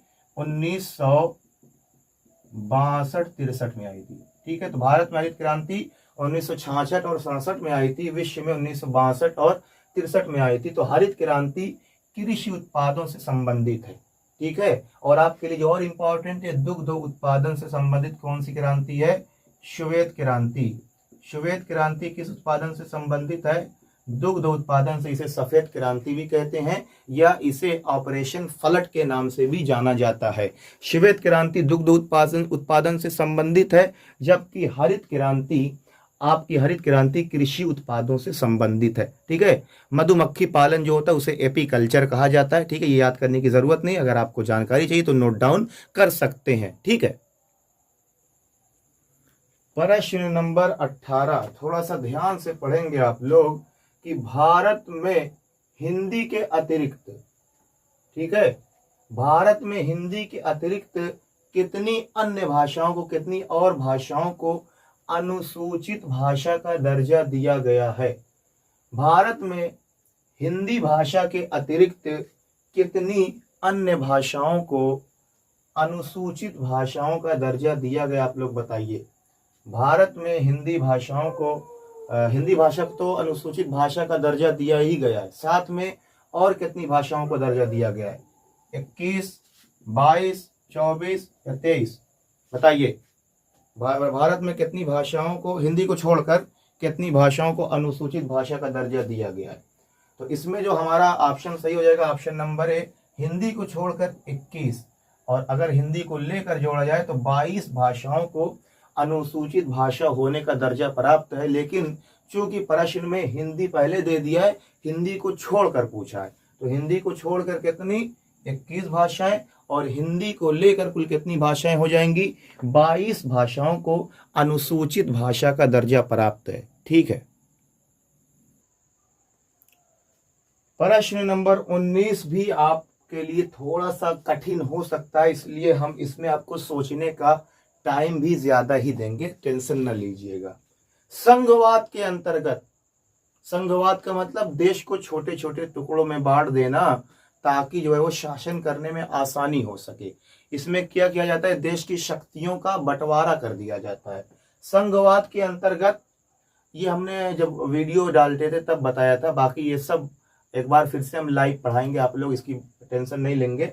संघवाद के अंतर्गत शासन की सभी शक्तियों को बांट दिया जाता है। क्या कर दिया जाता है? संघवाद जब किया जाता है तो देश के छोटे छोटे टुकड़े कर दिए जाते हैं। एक तो मेन सरकार होती है, केंद्र की सरकार जिसे कहते हैं, और दूसरी सरकार क्या होती है? प्रश्न कहने का यह मतलब है, संघवाद के अंतर्गत शासन की सभी शक्तियों का बंटवारा केंद्रीय सरकार और खाली स्थान के मध्य बंटवारा किया जाता है। तो बंटवारा जो किया जाता है वो केंद्रीय सरकार और कौन सी सरकार के मध्य बंटवारा होता है? क्या वो राज्य सरकार होती है? क्या वो स्थानीय सरकार होती है? क्या वो पंचायती सरकार होती है? क्या वो नगरीय सरकार होती है? तो आप लोग सोच के आराम से इस प्रश्न का उत्तर दीजिए कि जब संघवाद की प्रक्रिया की जाती है, देश को छोटे छोटे टुकड़ों में, छोटे छोटे हिस्सों में बांटा जाता है, तो जो देश की शक्तियां होती हैं, एक तो केंद्र सरकार के पास होती हैं और किसके मध्य बंटवारा होता है? तो आप लोग बताइए, क्या वो राज्य सरकार होती है? क्या वो स्थानीय सरकार होती है? क्या वो पंचायती सरकार होती है? क्या वो नगरीय सरकार होती है? समझ में आ रहा है क्वेश्चन ना? शक्तियों का बंटवारा किसके किसके बीच होता है? केंद्र सरकार और राज्य सरकार। और किसके मध्य होता है? तो यहाँ पे ऑप्शन नंबर ए सही हो जाएगा, राज्य सरकार। संघवाद में जो शक्तियों का बंटवारा किया जाता है वो केंद्रीय सरकार और राज्य सरकार के मध्य बंटवारा किया जाता है। ये बात आप लोग अपने ध्यान में, अपने मन में बिल्कुल बैठा लीजिए, ठीक है। चलिए हम लोग प्रश्न नंबर 20 पर पहुंच चुके हैं, और आप लोग इतने में तो ये बात जान ही होंगे कि क्वेश्चन किस प्रकार से आपके एग्जाम में आते हैं, किस प्रकार के क्वेश्चन बनते हैं। प्रश्न है, श्रीलंका में बहुसंख्यक समुदाय था। बहुसंख्यक का मतलब जिनकी संख्या ज्यादा थी, जिनकी संख्या बहुत थी। तमिल, सिंघली, और ये दोनों ऑप्शन तो देखने की जरूरत ही नहीं है। तमिल और सिंघली में से कोई ऑप्शन है, मुस्लिम ईसाई की कोई बात नहीं बनती। श्रीलंका में बहुसंख्यक समुदाय कौन सा था बताइए। श्रीलंका में अगर बहुसंख्यक समुदाय की बात की जाए, श्रीलंका में बहुसंख्यक समुदाय सिंघली था, जिनकी संख्या लगभग 78% थी। वहां पर कितने प्रतिशत? 78%, जबकि बाकी 18% तमिल लोग वहां पर निवास करते थे। कहां पर? श्रीलंका में। श्रीलंका एक द्वीपीय देश है, ये बात याद रखेंगे। श्रीलंका एक द्वीपीय देश है, इसका कोई पड़ोसी देश नहीं है। द्वीपीय देश का मतलब, द्वीप का मतलब ऐसा स्थलीय क्षेत्र जिसके चारों ओर क्या हो? जल हो। जिसके चारों ओर जल हो, जिसके चारों ओर पानी, उसे हम क्या कह देते हैं? उसे हम द्वीप कह देते हैं। जिसके चारों ओर जल हो उसे हम द्वीप कह देते हैं। और श्रीलंका एक द्वीपीय देश है। श्रीलंका में अगर बात की जाए बहुसंख्यक समुदाय कौन था, किनकी संख्या ज्यादा थी, तो श्रीलंका में बहुसंख्यक समुदाय सिंघली था, जिनकी मात्रा 78% थी, 78% थी। और जो दूसरा सबसे बड़ा समुदाय था वो तमिल था।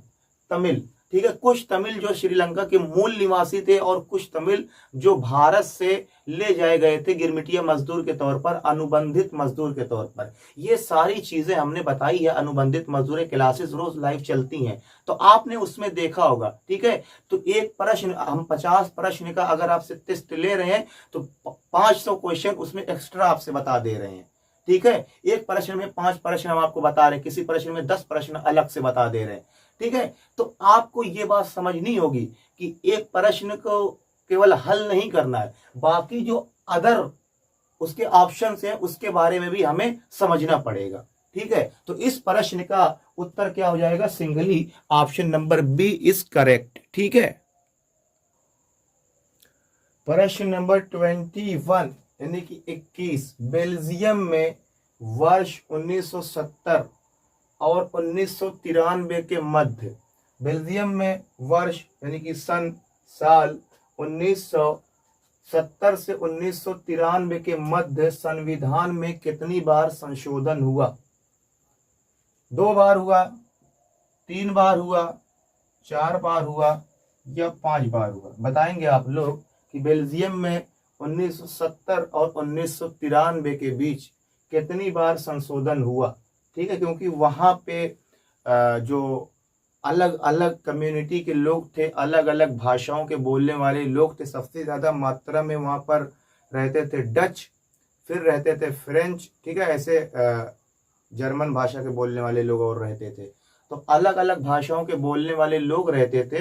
तो वो लोग चाहते थे कि देश की पावर, देश की शक्ति, देश की सत्ता हमारे हाथ में आ जाए। जर्मन अलग चाहते थे, फ्रेंच जो फ्रांस की भाषा बोलने वाले थे वो अलग चाहते थे, डच दो नीदरलैंड के निवासी थे और बेल्जियम में आ गए थे, मतलब यहीं के निवासी हो गए थे। तो सारे लोग चाहते थे कि जो है हमारे कब्जे में देश की सत्ता आ जाए, देश की शक्तियां आ जाए। तो इसलिए वहां पर गृह युद्ध जैसे हालात बन रहे थे, संभावनाएं बढ़ रही थी गृह युद्ध, यानी कि देश ही आपस में लड़ने लगे। तो वहां के विद्वानों ने संविधान में 4 बार संशोधन किया था, 1970 और 1993 के मध्य। ठीक है, अभी 2-3 दिन पहले ही हमने क्लास में पढ़ाया है अपनी। कितनी बार संशोधन किया था? 4 बार। तो यहाँ पर ऑप्शन नंबर सी सही हो जाएगा। 1970 और 1993 के मध्य बेल्जियम के संविधान में कितनी बार संशोधन हुआ था? तो वहां के संविधान में 4 बार संशोधन हुआ था। ओके, प्रश्न नंबर 22 है आपके सामने। लोकतंत्र में संपूर्ण राजनीतिक शक्ति का स्रोत कौन होता है? लोकतंत्र, ऑप्शन नंबर ए जनता, ऑप्शन नंबर बी संसद, ऑप्शन नंबर सी नेता, ऑप्शन नंबर डी ये सभी। जब तक आप लोग उत्तर दे रहे हैं तब तक लोकतंत्र के बारे में सुनिए। लोकतंत्र जो शब्द है, ठीक है, वो इंग्लिश शब्द के डेमोक्रेसी, कौन से शब्द से? डेमोक्रेसी शब्द का रूपांतरण। ठीक है, यानी कि डेमोक्रेसी शब्द को हिंदी में क्या बोला जाता है? लोकतंत्र बोला जाता है। ठीक है, और ये डेमोक्रेसी है, ये ग्रीक भाषा के, कौन सी भाषा के? ग्रीक भाषा के 2 शब्दों से मिलकर बना है। कौन से 2 शब्दों से? डेमोस और क्रेशिया। ठीक है, डेमोस और क्रेशिया शब्द से मिलकर बना है। डेमोस का अर्थ होता है जनता और क्रेशिया का अर्थ होता है शासन। तो अगर हम डेमोक्रेसी शब्द की परिभाषा देखें, जनता का शासन, क्या हुआ? जनता का शासन। डेमोक्रेसी शब्द का ही हिंदी रूपांतरण है लोकतंत्र। और डेमोक्रेसी शब्द जो है वो ग्रीक भाषा के 2 शब्द से, 2 वर्ड से मिलकर बना है, demos and क्रेशिया। Demos means Janata and क्रेशिया means शासन। ठीक है, तो इसका मतलब डेमोक्रेसी शब्द का अर्थ क्या हो गया? जनता का शासन। तो लोकतंत्र की जो परिभाषा होती है, ऐसी शासन प्रणाली, ऐसी शासन व्यवस्था जिसमें सरकार का चुनाव जनता द्वारा किया जाता है, उसे लोकतंत्र कहते हैं। ठीक है, तो इसमें कौन सा ऑप्शन सही हो जाएगा? जनता सही हो जाएगा। जनता ऑप्शन इसमें सही हो जाएगा। लोकतंत्र में संपूर्ण राजनीतिक शक्ति का मूल स्रोत कौन होता है? तो वो होती है जनता। जनता इसमें सब कुछ होती है। एक अमेरिकन राष्ट्रपति थे, अब्राहम लिंकन, नाम सुना होगा आप लोगों ने, अब्राहम लिंकन। ठीक है, उन्होंने कहा है लोकतंत्र जनता के लिए, जनता के द्वारा और जनता के हित में किया जाने वाला शासन है। लोकतंत्र जनता के लिए, जनता द्वारा और जनता के हित में किए जाने वाली प्रणाली है। ठीक है, तो चलिए आगे बढ़ते हैं। श्रीलंका स्वतंत्र राष्ट्र कब बना? प्रश्न नंबर 23 है, श्रीलंका स्वतंत्र कब हुआ? श्रीलंका आजाद कब हुआ? 1947 में या 1948 में या 1949 में या 1950 में? श्रीलंका आजाद कब हुआ? श्रीलंका स्वतंत्र कब हुआ? बताएंगे आप लोग। तो श्रीलंका आजाद कब हुआ उसकी बात छोड़िए, सबसे पहले हमारा भारत, हमारा इंडिया, हमारा हिंदुस्तान कब आजाद हुआ? सारे जहां से अच्छा हिंदोसिता हमारा, हम बुलबुलें हैं इसकी, ये गुल सिता हमारा, इकबाल कोई महरम अपना नहीं जहां में, मालूम क्या किसी को दर्दे नेहा हमारा। तो सारे जहां से अच्छा का नारा किसने दिया था? इकबाल ने दिया था। इसलिए हमने ये पढ़ा, बिला वजह हम कोई चीज नहीं बोलते। ठीक है, तो श्रीलंका स्वतंत्र कब हुआ उससे पहले हम देखेंगे भारत कब स्वतंत्र हुआ। 1947 में। भारत कब स्वतंत्र हुआ था? 1947 में। भारत के स्वतंत्र होने के 1 साल बाद यानी कि 1948 में श्रीलंका स्वतंत्र हुआ। यानी कि इसमें कौन सा ऑप्शन सही हो जाएगा? Option number B. श्रीलंका कब स्वतंत्र हुआ? 1948 में। उसके 1 साल बाद 1949 में आपका पड़ोसी चाइना, चीन स्वतंत्र हुआ। ठीक है, और 1950 में क्या हुआ था? अरे भाई 1950 में हमारे देश में संविधान लागू हुआ था। 26 जनवरी को लड्डू वड्डू मिलता है कि नहीं? पता होगा आप सभी लोगों को। अभी 15 अगस्त को लड्डू आप लोगों ने खाया है, 15 अगस्त को क्या हुआ तो ये तो पता है ना। हमारा मुल्क, हमारा देश, हमारा वतन, हमारी कंट्री हिंदुस्तान इंडिया ये आज़ाद हुआ था, ठीक है। और हमारे देश में संविधान कब लागू हुआ? 26 जनवरी 1950। लेकिन संविधान बनकर तैयार कब हो गया था? 26 नवंबर 1949 ईस्वी में संविधान बनकर तैयार हुआ। और 2 महीने बाद 26 जनवरी 1950 को इसे पूरे देश में लागू कर दिया गया। चीन कब स्वतंत्र हुआ? 1949 में। और जो आपका प्रश्न था, श्रीलंका स्वतंत्र राष्ट्र कब बना? 1948 ईस्वी में, ठीक है जी। हाँ जी, आपका क्वेश्चन नंबर 24, क्वेश्चन नंबर 25 है आपके सामने। सतत विकास से क्या तात्पर्य है? सतत विकास का आप क्या मतलब समझते हैं, बताइए। सतत विकास से क्या तात्पर्य? प्राकृतिक संसाधनों का आकलन या प्रति व्यक्ति आय को बढ़ाना, जीवन स्तर सुधार या मृत्यु दर को कम करना, बताइए। सतत विकास से क्या तात्पर्य है? सतत विकास से आप क्या समझते हैं? तो इसमें पहला ऑप्शन आपका सही हो जाएगा। सतत विकास का तात्पर्य है प्राकृतिक संसाधनों का आकलन। क्या होता है? प्राकृतिक संसाधनों का आकलन। अब प्राकृतिक संसाधन क्या होते हैं? तो प्राकृतिक संसाधन, सबसे पहले तो जानिए संसाधन के बारे में। संसाधन वे तमाम वस्तुएं जो आपकी जरूरतों को, आपकी आवश्यकताओं को पूरा कर दें, ठीक है, वो क्या है?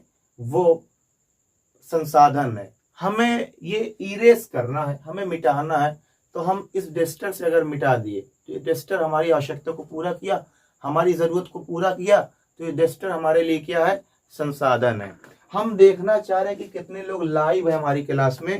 हमने इस टैब में देख लिया, तो ये टैब हमारे लिए क्या है? ये टैब हमारे लिए संसाधन हो गया। हमें लाइटिंग की जरूरत थी, तो ये हम ले आए, ठीक है। ये अभी आपको दिखा दें, ये हम लाइटिंग के लिए ले आए, तो ये हमारे लिए क्या हो गया? संसाधन हो गया। जो भी आपकी जरूरतों को पूरा करे वो आपके लिए क्या है? वो संसाधन है। अब संसाधन 2 प्रकार के होते हैं। एक कृत्रिम संसाधन, अब ये मार्कर से हम लिखेंगे तो ये भी हमारी जरूरत को पूरा करेगा, लेकिन ये कृत्रिम संसाधन है, मानव निर्मित संसाधन है, आर्टिफिशियल संसाधन है। लेकिन कुछ संसाधनों को ईश्वर बनाता है, भगवान बनाता है, प्रकृति बनाती है, नेचर बनाता है। जैसे हम आपके सामने उदाहरण दें, सूर्य भी हमारी जरूरतों को पूरा करता है। हमें उजाला चाहिए, सूर्य से मिल रहा है। हमें गर्मी चाहिए, सूर्य से मिल रही है, ठीक है। तो सूर्य कैसा संसाधन हो जाएगा? संसाधन, वो प्राकृतिक संसाधन हो जाएगा। कोयला जमीन के अंदर से निकाला जाता है, तो वो भी प्राकृतिक संसाधन हो गया।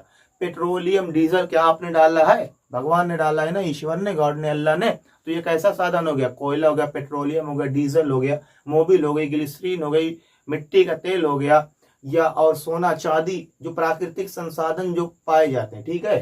तो सतत विकास का तात्पर्य कि प्राकृतिक संसाधनों का आकलन। कोई भी देश अपने जमीन के नीचे ये पता करे कि हमारे देश में प्राकृतिक संसाधन कितने बचे हैं, कोयला कितना बचा हुआ है, सोना चांदी जमीन के अंदर कितना बचा हुआ है, प्राकृतिक संसाधन मतलब तेल कितना बचा हुआ है, खनिज तेल यानी कि petroleum, petrol, diesel, Mobil, glycerine कितनी बची हुई है, उसका हम किस प्रकार से इस्तेमाल करें। कि मतलब जैसे नहीं होता कि अगर आपके पास पैसा कम है तो उसका सबल के यूज करते हैं, तो उसी तरीके से अगर हमारे देश में प्राकृतिक संसाधन कम है तो हम उसका सबल के यूज करेंगे, ताकि जो है वो आने वाली पीढ़ियां, आने वाली नस्ल, आने वाले दिनों में हमें ज्यादा तकलीफ, ज्यादा समस्या ना हो। तो सतत विकास से क्या तात्पर्य? सतत विकास का क्या मतलब है? प्राकृतिक संसाधनों का आकलन। ये बात उम्मीद करते हैं आप लोग समझ गए होंगे। क्वेश्चन नंबर 25 नंबर में क्वेश्चन है आपका, मानव विकास रिपोर्ट कौन जारी करता है? मानव विकास कर रहा है कि नहीं विकास कर रहा है, इसकी रिपोर्ट कौन देता है, बताइए। मानव विकास की रिपोर्ट कौन जारी करता है? क्या वो विश्व बैंक जारी करता है? क्या यूएनडीपी जारी करता है? क्या भारत सरकार जारी करती है? या बीएमआई जारी करती है? तो बताइए, मानव विकास कौन जारी करता है? तो मानव विकास कौन जारी करता है? तो इसमें आप लोग बताएंगे, जल्दी बताइए। मानव विकास कौन जारी करता है? मानव विकास कौन जारी करता है? तो मानव विकास यूएनडीपी जारी करता है। कौन जारी करता है? यूएनडीपी, यूनाइटेड, ठीक है, यूएनडीपी मानव विकास रिपोर्ट जारी करता है। तो 25 क्वेश्चन आपके समाप्त हो गए हैं और ये अभी आधा हुआ है। जितनी क्लास अभी चली है इतनी ही अभी और क्लास चलेगी, ठीक है। तो अब हम आगे बढ़ेंगे प्रश्न नंबर 26 की तरफ। प्रश्न नंबर 26 आपसे ये कह रहा है कि इटली के एकीकरण को संभव किसने बनाया? प्रश्न नंबर 26 क्या कह रहा है? इटली के एकीकरण को संभव किसने बनाया? तो ऑप्शन नंबर ए है मेजनी ने, ऑप्शन नंबर ए है Mazzini, option number B Garibaldi, option number C Cavour और ऑप्शन नंबर डी है ये सभी। इटली के एकीकरण को संभव किसने बनाया? यह प्रश्न थोड़ा सा अगर चेंज करना चाहे तो इटली के एकीकरण का नेतृत्व किसने किया? प्रश्न ऐसे भी पूछ सकता है कि इटली के एकीकरण का नेतृत्व किसने किया? मेजनी ने, गैरीबाल्डी ने, काउर ने, ये सभी ने। बताइए आप लोग इसमें कौन सा आंसर सही हो जाएगा? आप लोग बताइए। तो इसमें अगर बात की जाए इटली के एकीकरण का नेतृत्व किसने किया, तो सबसे आगे जो नाम आता है वो मेजिनी का आता है, ठीक है। बाकी गैरीबाल्डी ने भी किया था और काउर ने भी इटली के एकीकरण का नेतृत्व किया था। तो इसमें ऑप्शन नंबर डी सही हो जाएगा, ये सभी, ठीक है। तो इटली के एकीकरण का संभव किसने बनाया या इटली के एकीकरण का नेतृत्व किसने किया? तो मेजनी ने किया था, गैरीबाल्डी ने भी किया था और काउर ने भी किया था। तो यहाँ पर ऑप्शन नंबर डी ये सभी सही हो जाएगा, ठीक है। तो यहाँ पर प्रश्न नंबर 27, प्रश्न नंबर 27 क्या है? प्रथम विश्व युद्ध, फर्स्ट वर्ल्ड वॉर कब शुरू हुआ था? प्रश्न क्या पूछ रहा है, ध्यान से देखेंगे। प्रथम विश्व युद्ध कब शुरू हुआ था? ऑप्शन नंबर ए 1914 ईस्वी में, ऑप्शन नंबर बी 1918 ईस्वी में, ऑप्शन नंबर सी 1939 ईस्वी में एंड ऑप्शन नंबर डी 1945 ईस्वी में। बताइए आप लोग, प्रथम विश्व युद्ध कब शुरू हुआ था? 1914 ईस्वी में या 1918 ईस्वी में या 1939 ईस्वी में या 1945 ईस्वी में? आप लोग कमेंट करके बताइए। तब तक हम आपको कुछ बता दें तो पहला जो विश्व युद्ध हुआ था वो मित्र राष्ट्रों, किनके बीच हुआ था? मित्र राष्ट्रों और केंद्रीय शक्तियों के बीच हुआ था, या केंद्रीय शक्तियों को कहीं कहीं धुरी शक्तियां भी कहा जाता है, ठीक है। इनके बीच प्रथम विश्व युद्ध हुआ था। अगर बात करें मित्र राष्ट्र में कौन कौन से देश शामिल थे? फ्रांस शामिल था, रूस शामिल था, ठीक है, और इसमें जो शामिल था वो इंग्लैंड शामिल था। बाद में इसमें 1917 ईस्वी में अमेरिका भी शामिल हो गया, संयुक्त राज्य अमेरिका भी मित्र राष्ट्र में शामिल हो गया। इधर केंद्रीय शक्तियों की बात करें, इधर जर्मनी शामिल था और ऑस्ट्रिया था और हंगरी था, ठीक है। ये तमाम देश इसमें शामिल थे। तो प्रथम विश्व युद्ध कब शुरू हुआ था? 1914 ईस्वी में प्रथम विश्व युद्ध शुरू हुआ था। तो यहाँ पर ऑप्शन नंबर ए सही हो जाएगा। 1918 ईस्वी में प्रथम विश्व युद्ध समाप्त हो गया था। 1918 ईस्वी में प्रथम विश्व युद्ध समाप्त हो गया था, खत्म हो गया था। और 1939 ईस्वी में द्वितीय विश्व युद्ध शुरू हुआ था, सेकेंड वर्ल्ड वॉर शुरू हुआ था और 1945 ईस्वी में यही सेकेंड वर्ल्ड वॉर खत्म हो गया था, ठीक है। तो प्रथम विश्व युद्ध शुरू कब हुआ? 1914 ईस्वी में।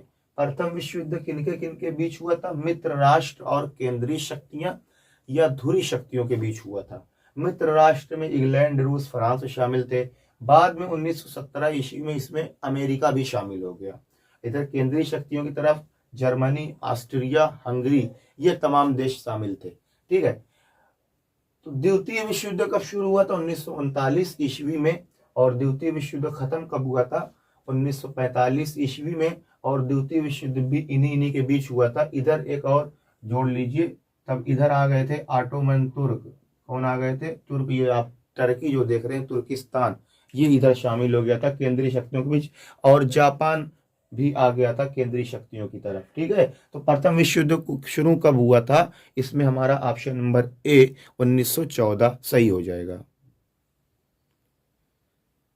क्वेश्चन नंबर 28 आपके सामने है।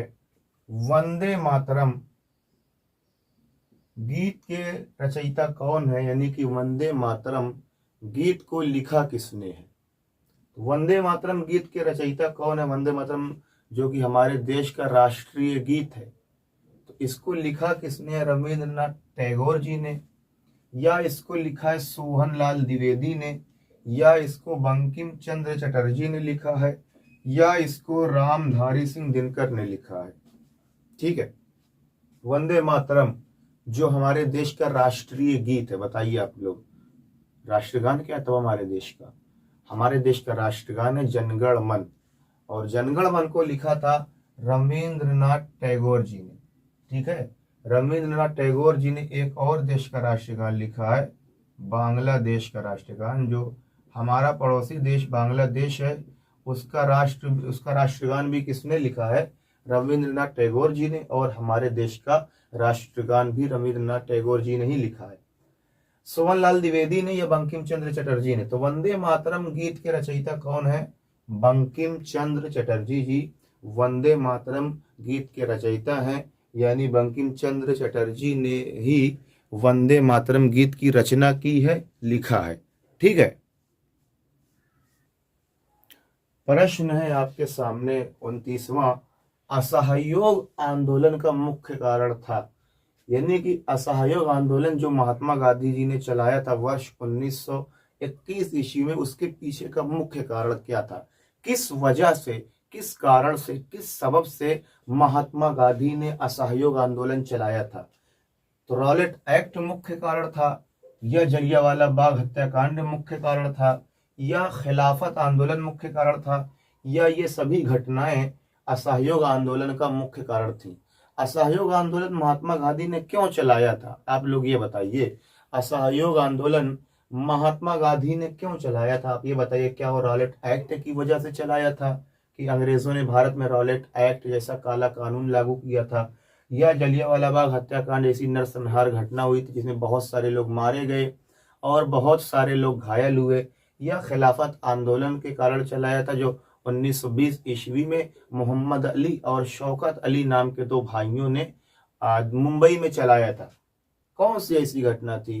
किस कारण से महात्मा गांधी ने असहयोग आंदोलन चलाया था, या ये सभी घटनाएं की वजह से महात्मा गांधी ने असहयोग आंदोलन चलाया था? तो असहयोग आंदोलन चलाने के पीछे मुख्य कारण जो था वो था रॉलेट एक्ट। क्या था? रॉलेट एक्ट, जिसे हम लोग काला कानून भी कह देते हैं। ठीक है, जिसे हम लोग क्या कह देते हैं? काला कानून। काला कानून एक ऐसा कानून जिसके अंतर्गत यदि आप अंग्रेजी सरकार के खिलाफ, ब्रिटिश सरकार के खिलाफ कुछ करते हुए पाए गए तो आपको बिना मुकदमा दर्ज किए, बिना FIR दर्ज किए 2 साल तक के लिए, 2 वर्ष के लिए जेल में डाल दिया जाता था। और यह काला कानून रॉलेट एक्ट वर्ष 1919 ईस्वी में लागू किया गया था। तो असहयोग आंदोलन चलाने के पीछे का मुख्य कारण क्या था? Rowlatt act. ये प्रश्न पूछा गया है तो ये बात आप ध्यान में रखेंगे, असहयोग आंदोलन के चलाने के मुख्य कारण क्या था? तो वो था रॉलेट एक्ट। प्रश्न नंबर 30, क्वेश्चन नंबर 30 आपके सामने है। महात्मा गांधी जी ने किस घटना से नाराज होकर असहयोग आंदोलन वापस लेने का फैसला किया? महात्मा गांधी ने किस घटना से नाराज होकर असहयोग आंदोलन वापस लेने का फैसला किया? तो ऑप्शन आपके, option number A Jallianwala Bagh हत्याकांड, option number B Chauri Chaura हत्याकांड, option number C both A and B, यानी कि ए और बी दोनों, option number D none of this, इनमें से कोई नहीं। बताइए, असहयोग आंदोलन महात्मा गांधी जी ने क्यों वापस ले लिया था? आप लोग कमेंट करके बताइए, और लास्ट में सभी लोग कमेंट कर दीजिएगा कि आपका 50 में से कितना प्रश्न सही हुआ, ताकि हमें भी पता चल सके आप पढ़ भी रहे हैं या केवल क्लासेस आके चैट करके चले जा रहे हैं। तो असहयोग आंदोलन महात्मा गांधी ने किस घटना से नाराज होकर लिया था? चौरी चौरा हत्याकांड नामक हिंसक घटना के कारण। इसमें ऑप्शन नंबर बी सही हो जाएगा, चौरी चौरा हत्याकांड के कारण। यह जो घटना घटी थी यह उत्तर प्रदेश के गोरखपुर में घटित हुई थी। कहाँ घटित हुई थी? उत्तर प्रदेश के गोरखपुर में घटित हुई थी। 5 फरवरी 1922 ईस्वी को यह घटना घटित हुई थी। इसमें हमारे देश के क्रांतिकारियों ने सबसे पहले एक पुलिस चौकी में गए और वहां के पुलिस वालों को पकड़ के खूब मारा, दम कहते हैं ना कि हक अदा कर दिया, जी भर के मारा। और उसके बाद पुलिस वालों को थाने में बंद करके, पुलिस चौकी में बंद करके आग लगा दी। इसमें 23 पुलिसकर्मी मारे गए और 2 निर्दोष लोग भी मारे गए। कुल मिला के 25 लोग चौरी चौरा हत्याकांड की घटना में मारे गए थे। तो महात्मा गांधी चाहते थे कि मारपीट ना हो, वो अहिंसा के मार्ग पर चलकर हमारे देश को आजाद कराना चाहते थे। तो इसलिए महात्मा गांधी चौरी चौरा हत्याकांड की घटना से काफी ज्यादा नाराज हुए। और जो उस समय असहयोग आंदोलन बिल्कुल पीक पर चल रहा था, बिल्कुल अच्छे से देश में चल रहा था, तो महात्मा गांधी ने इस घटना चौरी चौरा हत्याकांड की घटना से नाराज होकर असहयोग आंदोलन वापस लेने का फैसला किया। ये मैप में भी क्वेश्चन पूछा जाता है और हमने मैप की क्लास भी करवा रखी है, तो उसमें आप लोग देख लीजिएगा। 2 क्लासेस मैप की हुई हैं और आगे भी संडे को हम 10 बजे 11 बजे मैप की क्लास करवाते हैं। तो उसमें आप देखे होंगे कि चौरी चौरा किस घटना से नाराज होकर महात्मा गांधी ने असहयोग आंदोलन वापस लेने का फैसला किया, उस स्थान को दर्शाइए। तो यही हो जाएगा गोरखपुर। ठीक है,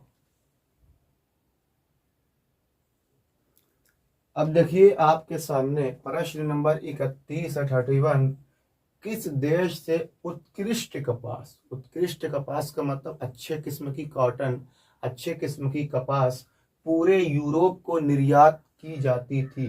किस देश से उत्कृष्ट कपास, अच्छे किस्म की कपास पूरे यूरोप को निर्यात की जाती थी? ऑप्शन नंबर है चीन। चीन से पूरे यूरोप में अच्छे किस्म की कपास भेजी जाती थी, या जापान से भेजी जाती थी, या ऑस्ट्रेलिया से भेजी जाती थी, या भारत से भेजी जाती थी। तो आप लोग बताइए कि अच्छे किस्म की कपास किस देश से पूरे यूरोप को भेजी जाती थी? जहां तक बात की जाए चीन से तो नूडल्स से जाते थे और अफीम जाती थी। क्या जाते थे? नूडल्स, है ना, नूडल्स से जाते थे और अफीम जाती थी। जापान कहाँ उतना। ऑस्ट्रेलिया से आते थे खनिज पदार्थ। क्या आते थे? खनिज पदार्थ। जबकि भारत से अच्छे किस्म की कपास पूरे यूरोप में सेल की जाती थी, एक्सपोर्ट की जाती थी, निर्यात की जाती थी, भेजी जाती थी। तो किस देश से उत्कृष्ट कपास पूरे यूरोप को निर्यात की जाती थी? तो वो हमारा भारत देश हो जाएगा। भारत से अच्छे किस्म की कपास पूरे यूरोप के देशों को, यूरोप एक महाद्वीप है, इसमें बहुत सारे देश होंगे, पूरे यूरोप को निर्यात की जाती थी, भेजी जाती थी। ठीक है, क्वेश्चन नंबर 22, क्वेश्चन नंबर 32 है आपके सामने, ध्यान से पढ़ेंगे। किस देश में भयानक आलू के अकाल की स्थिति बन गई? किस देश में भयानक आलू के अकाल की स्थिति बन गई और लगभग 10 लाख लोगों से भी अधिक लोगों की मृत्यु हो गई?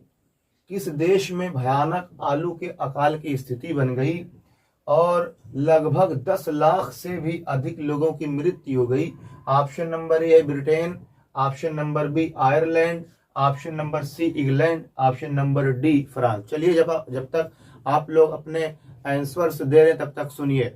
तो ये जो आलू की अकाल की स्थिति पड़ी थी ये 1840 के दशक में हुई थी।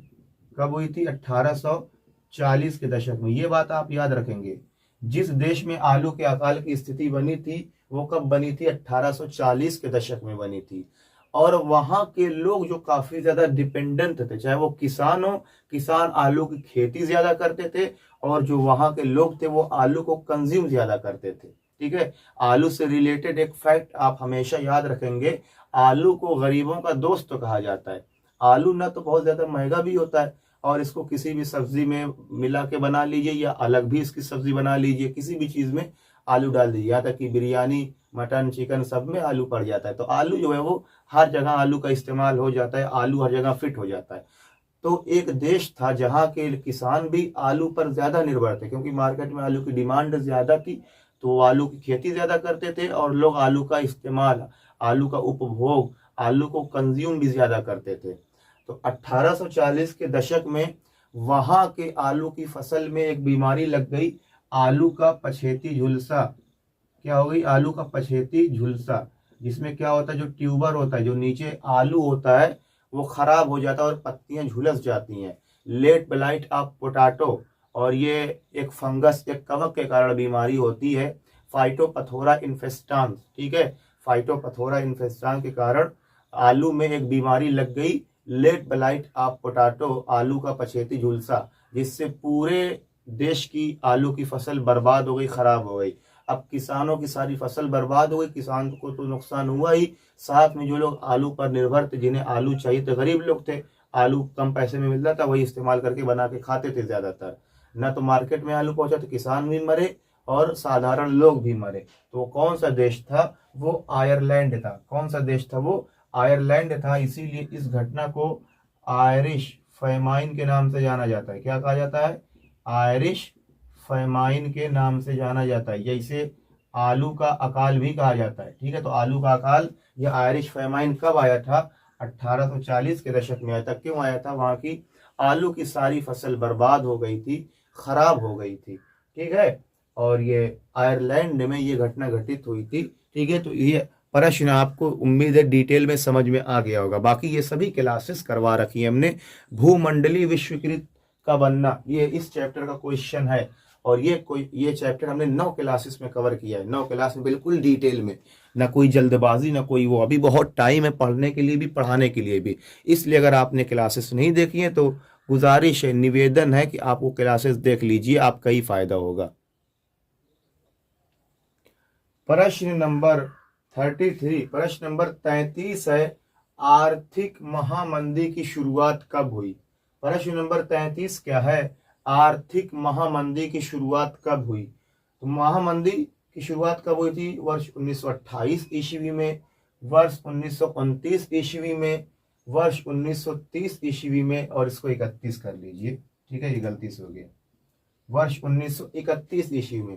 तो बताइए आप लोग, महामंदी की शुरुआत कब हुई थी? महामंदी ऐसी घटना होती है जब व्यापार घट जाता है, ठीक है, उत्पादन घट जाता है, लोगों को उनके खाने की चीजें नहीं मिल पाती, तो ये तमाम घटनाएं होती है कि इसमें महामंदी में।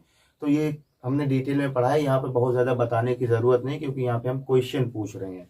तो आर्थिक महामंदी की शुरुआत कब हुई, या इसको कह सकता है वैश्विक महामंदी की शुरुआत कब हुई? तो वैश्विक महामंदी की शुरुआत 1929 ईस्वी में हुई थी। वैश्विक महामंदी की शुरुआत कब हुई थी? 1929 ईस्वी में हुई थी। और इस महामंदी से जो सबसे ज्यादा प्रभावित देश था वो संयुक्त राज्य अमेरिका था, क्योंकि उसने सभी देशों को उधार बांट दिया था, ऋण बांट रखा था तो झेले, ऋण बांटा था, उधार बांटा था तो झेले। तो आर्थिक महामंदी या वैश्विक महामंदी की शुरुआत, या विश्व में महामंदी की शुरुआत कब हुई थी? 1929 ईस्वी में आर्थिक महामंदी की शुरुआत हुई। ओके, प्रश्न नंबर 34, चीन की क्रांति कब हुई? चीन की क्रांति कब हुई? 1949 ईस्वी में हुई थी, 1954 ईस्वी में हुई थी, 1935 ईस्वी में हुई थी, या फिर 1935 ईस्वी में? डबल ऑप्शन आ गया। चलिए, इसका मतलब इनमें से तो नहीं सही है, फर्स्ट और सेकंड ऑप्शन में से कोई सही है, और ये प्रश्न हम बता भी चुके हैं। चीन में क्रांति कब हुई थी? चीन की क्रांति कब आई? तो अभी हमने बताया कुछ देर पहले, 1949 ईस्वी में चीन की क्रांति हुई थी। ये बात आप ध्यान में रखेंगे। चीन की क्रांति कब हुई थी? चीन की क्रांति वर्ष 1949 ईस्वी में हुई थी। ये प्रश्न आपसे पूछ सकता है, ठीक है, तो आप लोग ये बात याद रखेंगे, चीन की क्रांति 1949 ईस्वी में हुई थी। अब आप देखिए प्रश्न नंबर 35। आप 2024 के यूपी बोर्ड का पेपर उठा कर देख लीजिए, बिल्कुल इसी तरीके से क्वेश्चन पूछा था। पशुओं में प्लेग की तरह फैलने वाला रोग है, ऐसी कौन सी बीमारी है जो पशुओं में प्लेग की तरह से फैलती है? Rinderpest, foot and mouth disease, या जिसे हम लोग कहते हैं खुरपका या मुंह पका गाँव की भाषा में, खुरपका या मुंह पका बीमारी, या थनैला रोग, या चेचक। चेचक तो आप लोग जानते होंगे, चेचक क्या होता है। चेचक छोटे छोटे दाने निकल आते हैं, जिसे हम लोग फाउल पॉक्स या चिकन पॉक्स भी कह देते हैं, ठीक है। थनैला रोग, इसमें पशुओं का थन जो है वो काफी कड़ा हो जाता है, इन्फेक्शन हो जाता है कैल्शियम की कमी के कारण, ठीक है। फूट एंड माउथ डिजीज, खुरपका या मुंह पका रोग, तो इसमें मुंह में छाले निकल आते हैं और पैर में जो है फोड़ा टाइप इस तरीके का छाले निकल आते हैं।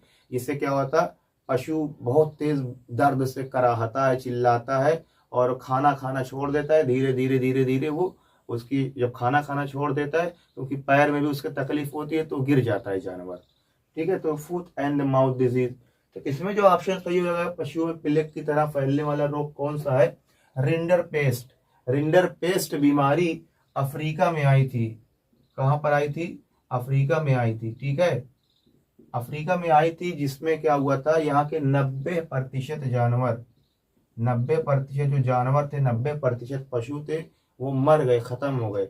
यानी कि पशु जितने सारे थे सब मर गए। 90% का मतलब समझते हैं ना आप लोग, अगर आपका 90% मार्क्स है कितने आप खुश हो जाते हैं। 90% वहां के पशु मर गए अफ्रीका के, ठीक है। कौन सी बीमारी के कारण, रिंडर पेस्ट बीमारी के कारण। तो पशुओं में प्लेग की तरह फैलने वाला कौन सा रोग है, रिंडर पेस्ट। रिंडर पेस्ट क्या, ये भी प्रश्न में पूछा जाता है। रिंडर पेस्ट क्या है, एक बीमारी है, एक प्रकार का भोजन है, ये वो। तो रिंडर पेस्ट एक प्रकार की बीमारी है, एक प्रकार का रोग है, ये बात भी आप लोग याद रखेंगे। और पशुओं में लगने वाला रोग है, हम लोगों में ये रोग नहीं लगता, ठीक है। जिस प्रकार से हम लोगों में प्लेग रोग लगता है उसी तरीके से यहाँ पर पशुओं में रिंडर पेस्ट बीमारी होती है। प्रश्न नंबर 36 आपके सामने है, टिहरी बांध किस नदी पर बनाया गया है। प्रश्न नंबर 36 है, टिहरी बांध किस नदी पर बनाया गया है। आप लोग आंसर देने के लिए तैयार हो जाइए। टिहरी बांध किस नदी पर बनाया गया, चलिए आंसर दीजिए। क्या वो यमुना नदी पर बनाया गया है, क्या वो रामगंगा नदी पर बनाया गया है, क्या वो भागीरथी नदी पर बनाया गया है, या शारदा नदी पर बनाया गया, बताइए। टिहरी बांध किस नदी पर बनाया गया है। तो अगर बात करें टिहरी बांध की, टिहरी बांध भागीरथी नदी पर बनाया गया है। कौन सी नदी पर बनाया गया है, भागीरथी नदी पर। और ये कहां पर बनाया गया है, उत्तराखंड में बनाया गया है। टिहरी बांध भागीरथी नदी पर बनाया गया और कहां पर बनाया गया है, उत्तराखंड में टिहरी बांध बनाया गया है, ठीक है। तो अगले प्रश्न की तरफ चलते हैं हम लोग। प्रश्न नंबर 37 आपके सामने है, भाखड़ा नांगल परियोजना किस नदी पर स्थित है। भाखड़ा नांगल परियोजना किस नदी पर स्थित है। तो ऑप्शन नंबर ए सतलुज नदी पर, ऑप्शन नंबर बी रावी नदी पर, ऑप्शन नंबर सी व्यास नदी पर, ऑप्शन नंबर डी चिनाब नदी पर, बताइए। जो भाखड़ा नांगल परियोजना है वो कौन सी नदी पर स्थित है, आप लोग आंसर दीजिए। क्या वो सतलुज नदी पर स्थित है, क्या रावी नदी पर स्थित है, क्या व्यास नदी पर स्थित है, या चिनाब नदी पर स्थित है। तो अगर बात करें भाखड़ा नांगल परियोजना की, तो भाखड़ा नांगल परियोजना सतलुज नदी पर स्थित है। कौन सी नदी पर स्थित है, सतलुज नदी पर, वो भी कहाँ, हिमाचल प्रदेश में। हिमाचल प्रदेश में सतलुज नदी पर स्थित है भाखड़ा नांगल परियोजना, ठीक है। भाखड़ा नांगल परियोजना हिमाचल प्रदेश में सतलुज नदी पर स्थित है। प्रश्न नंबर 38 है, जायद की फसल का उदाहरण है। यानी कि गर्मी के दिनों में कौन सी फसलें बोई जाती हैं। जायद की फसल का उदाहरण है तरबूज, खीरा, ककड़ी, ऑल ऑफ दिस, यानी कि ये सभी।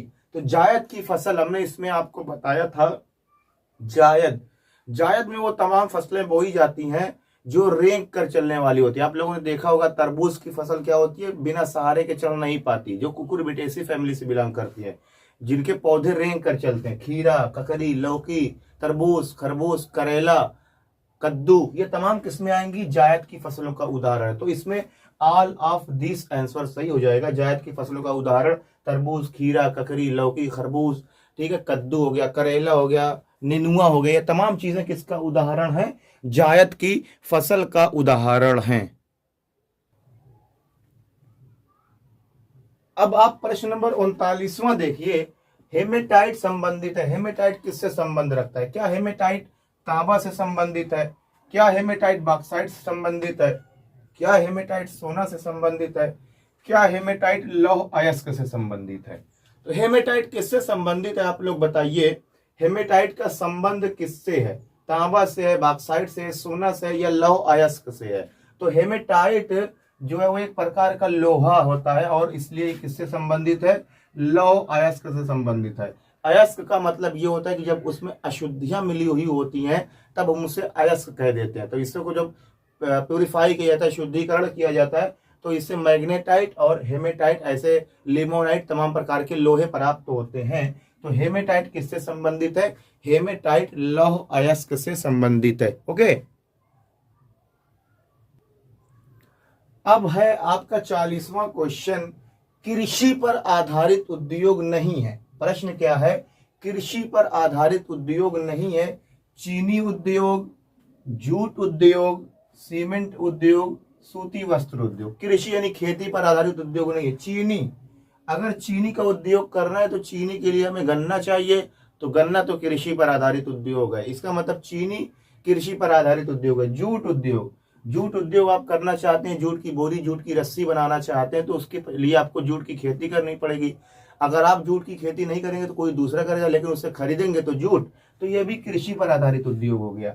सीमेंट, सीमेंट के लिए हमें कृषि नहीं करनी पड़ेगी। सीमेंट क्या हो तो उससे बनती है ना, तो सीमेंट के लिए हमें कृषि नहीं करनी पड़ेगी, इसलिए यही ऑप्शन सही हो जाएगा। बाकी सूती वस्त्र, कपास की खेती करनी पड़ेगी, तो इसलिए इसमें कौन सा ऑप्शन सही हो जाएगा? सीमेंट उद्योग। ठीक है, अब देखिए इसमें भी खेती की जरूरत पड़ेगी, इसमें भी खेती की जरूरत पड़ेगी और इसमें भी खेती की जरूरत पड़ेगी, लेकिन सीमेंट उद्योग में खेती की जरूरत नहीं पड़ेगी। ठीक है, इसलिए इसमें आपका ऑप्शन नंबर सी सीमेंट उद्योग सही हो जाएगा। ठीक है, तो 40 क्वेश्चन पूरे हुए और क्लास हम यहीं तक रखेंगे, क्योंकि जो हमने आपको सिलेबस दिया था याद करने के लिए वो इतने ही क्वेश्चन उसमें से बन पा रहे हैं। बहुत छांट के जो इंपॉर्टेंट क्वेश्चन थे वो सब हम आपके सामने लेकर आ गए, 40 क्वेश्चन। ठीक है, और क्लास भी ज्यादा लंबी हो जाएगी, बाकी फिर जब अगली बार टेस्ट होगा तो उसमें भी हम 40 क्वेश्चन लेकर आएंगे। ठीक है, तो अगर आप लोग नाराज नहीं होंगे, 40 क्वेश्चन, सर ने 50 क्वेश्चन कहा था लेकिन 40 क्वेश्चन, क्योंकि इससे ज्यादा क्वेश्चन बन नहीं रहे थे, क्योंकि हमारा जो है टॉपिक जितना हमने आपको याद करने के लिए दिया था उससे जो जो क्वेश्चन बन सकते थे वो हमने आपके सामने लेकर, और क्लास भी बहुत ज्यादा लंबी हो जाएगी। ठीक है, तो आपका कितना नंबर आया है आप लोग कमेंट बॉक्स में कमेंट करके जरूर बताएंगे कि सर हमारा 40 में से 5 गलत हो गया, 35 सही हो गया, 40 में से 10 गलत हुआ, 30 सही हुआ। इस तरीके से आप कमेंट करके जरूर बताएंगे। और अगर आपको लगता है कि इस वीडियो को देखकर आपकी नॉलेज में बढ़ोतरी हुई, नॉलेज में इजाफा हुआ, आपके ज्ञान में बढ़ोतरी हुई, तो आप अपने दोस्तों या आपके जो साथी हैं, सहेली हैं जो कक्षा 10 में पढ़ रही हैं, आपको लगता है कि उनको इस चैनल पर आने से कुछ फायदा होगा, तो आप उनको वीडियो जरूर शेयर कीजिएगा। जय जवान, जय किसान, जय कृषि विज्ञान।